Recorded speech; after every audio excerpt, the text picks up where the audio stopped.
Sir কি পেলেন সকাল থেকে? তো মাংস উদ্ধার হয়েছে কিছুক্ষণ আগে একটা। না আসলে দেখেন, আমরা যখন বাংলাদেশ থেকে আসলাম তখনই আপনারা জানেন আমরা বিইউর 56 নাম্বার যে ফ্ল্যাটটা, সে ফ্ল্যাটটা আমরা পরিদর্শন করেই কিন্তু আমরা সিআইডি পুলিশকে আমরা রিকোয়েস্ট করেছিলাম যে এই এই এই বিল্ডিংয়ের কারা প্লাম্বারের কাজ করে এবং কারা এই বিল্ডিংয়ের কাজটা করেছে, কারণ আমাদের একটু এখানকার সোয়ারেজ লাইন এবং সেফটি ট্যাঙ্কটা একটু দেখার দরকার আছে। তখন তারা আমাদেরকে বলেছে ঠিক আছে। আজকেও আমরা তাদের তখনই রিকোয়েস্ট করেছি। আমরা আজকে সকালে কিন্তু আপনাদেরকে আমরা বলেছি যে আমরা সিআইডি পুলিশ অত্যন্ত আন্তরিকতার সহিত কাজ করছে।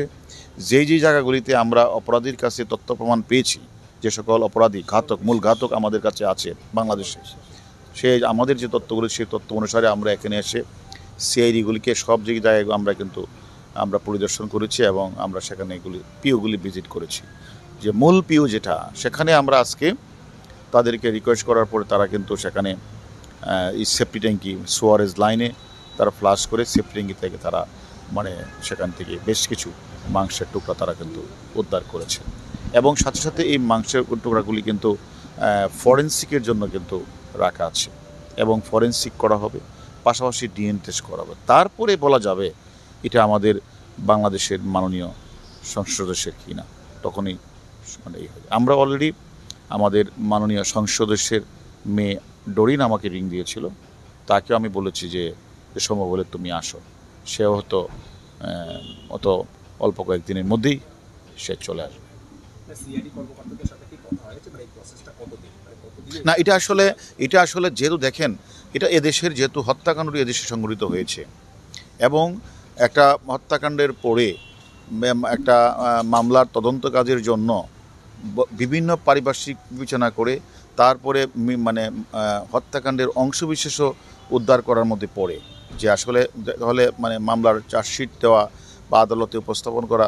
আমি আপনাদের যেদিন প্রথমে সেই এয়ারপোর্টে নেমেছিলাম সেদিনই কিন্তু আমি বলেছিলাম যে আপনারা মনে আছে কি না, যে আমরা আমাদের যে মূল ঘাতক আমাদের কাছে অনেক কিছুই বলেছে, সেই মোতাবেক আমরা বিভিন্ন জায়গাগুলি যাব এবং একটা মামলার তদন্ত করতে গেলে পারিপার্শ্বিক সাক্ষ্য যেমন দরকার, তেমনি একটা শরীরের পুরা অংশ না হলেও খণ্ডিত কিছু অংশ উদ্ধারের প্রয়োজন হয়ে পড়ে এবং সেই কাজটাই কিন্তু আজকে আপনারা লক্ষ্য করেছেন সিআইডি পুলিশ আজকে কিন্তু আমরা সেফটি ট্যাঙ্কি আমরা যেভাবে তাদের রিকোয়েস্ট করেছিলাম সেভাবে তারা কাজ করে কিন্তু সেই সেফটি ট্যাঙ্কি থেকে তারা কিন্তু মাংসগুলি উদ্ধার করেছে এবং প্রিজার্ভ করেছে এবং এগুলি আমরা তোমাদের সাথে কথা বলবো।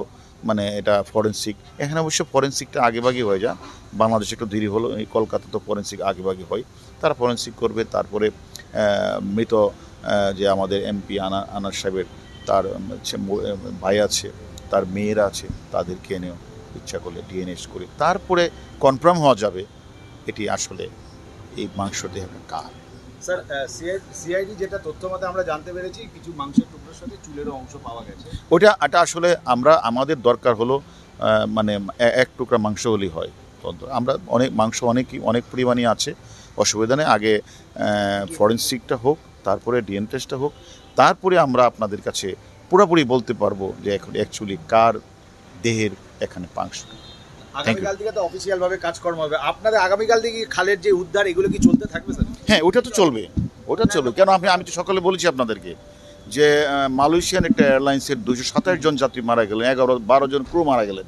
সেখানে ওই ভারত মহাসাগরে আপনারা দেখেছেন প্রায় 3 বছর যাবৎ 46,000 বর্গ কিলোমিটার এলাকা তারা সার্চ করছে। আর এখন মাত্র কয়েকটা দিন হলো। আমি সকালে বলেছি নিরাশ হবেন না, নিরাশ তো হন নাই।